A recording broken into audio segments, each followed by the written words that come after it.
are they doing on this? Do they hit us with big overcharges all the time? Like the biggest question is what they hit when they actually go in. They've done the borings and that type of stuff on both sides of the intersection, but what they will actually find when they actually start going in, and you've got runway into what used to be river stream, that stream course.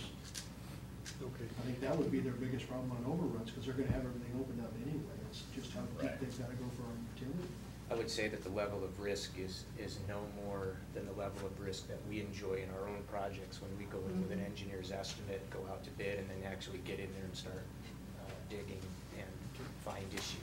I normally wouldn't be concerned, but this particular year, it's a concern to me. I'm sorry, Maya. No, I was gonna say, I was gonna kind of make sure that my understanding was the same as what David just said with regard to what we would normally do. We would have an engineering estimate, we would go out to bid and then award a contract. And the alternative to that would be to do a firm price quote. And I've been involved in some of those, and I can tell you from the contractor side, we always bid those way high because we have to consider any contingency that we may come up with, because you don't want to end up losing money on them. So I think as long as we have a not to exceed amount or a renegotiate amount, then I think we should be okay on this. Yes. Is this considered a 2010 project or a 2011 project? This will be 2011. 2011. Yep. I can definitely see Dave Shoemaker's concerns then with cost overruns. I mean, even at only 25%, 24. What would the alternative be as far as the bidding piece of it? I don't see that there would be one.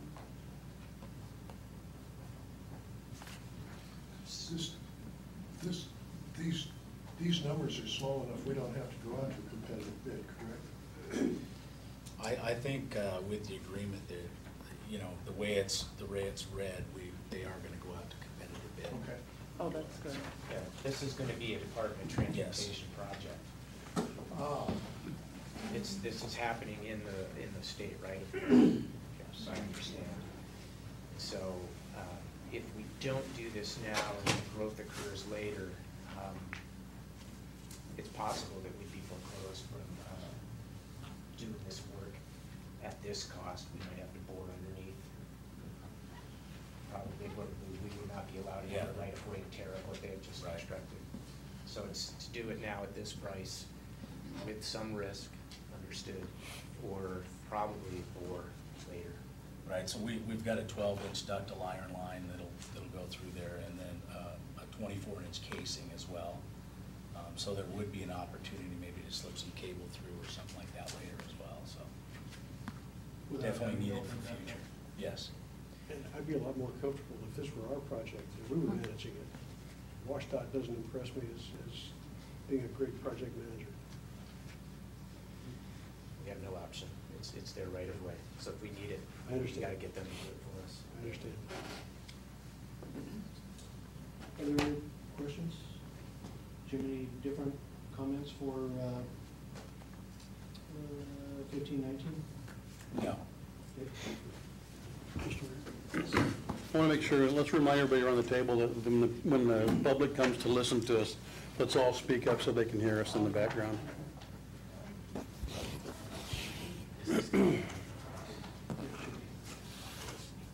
Okay, public hearing in regards to water sewer stormwater rate increases for 2011. Yes, thanks, Mayor Guard.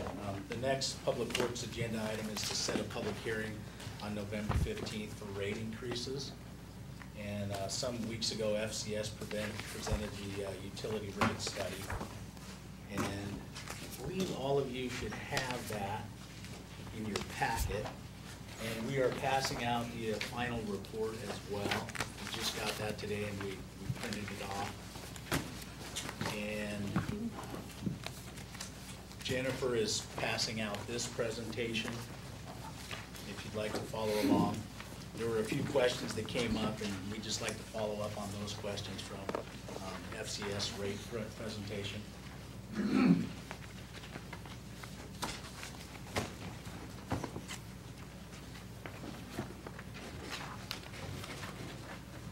Everybody have those?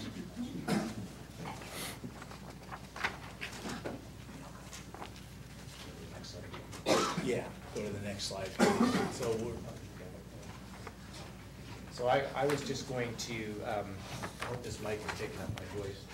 I was going to walk through the first slide, which is the agenda for this presentation. As Jim mentioned, this is a follow-up and update to the presentation from last month.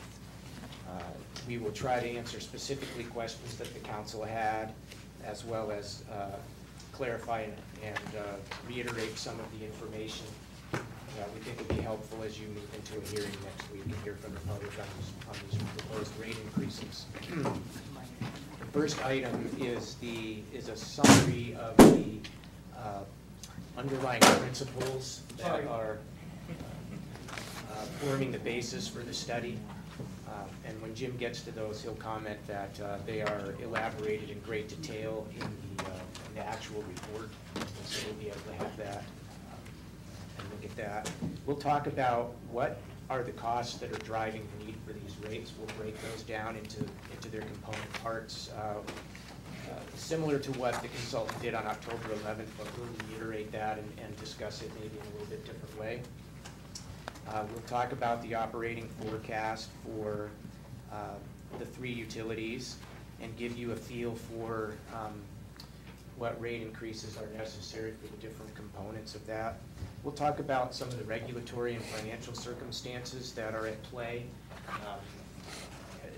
Decisions that are made with respect to these rates have numerous implications in a variety of contexts.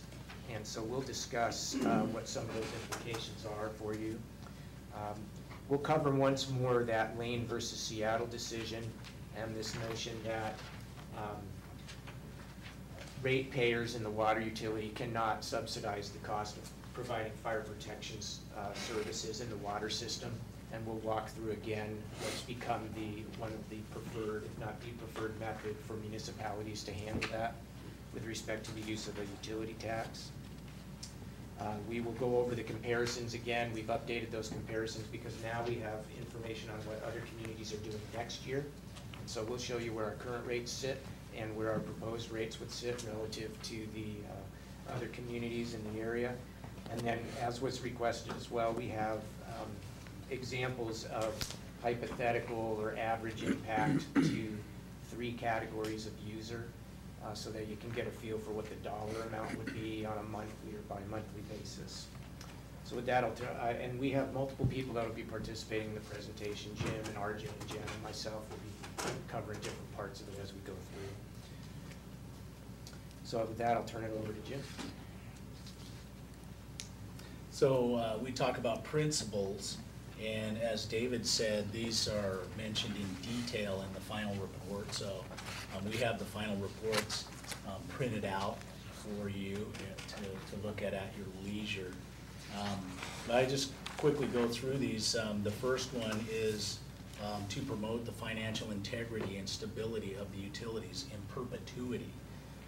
So the ratepayers, the citizens and businesses, they expect that these life safety and health services will be there when they need them. And we should guarantee that we have adequate funding to make sure that that happens. Second principle, ensure ongoing system integrity through reinvestment in the system.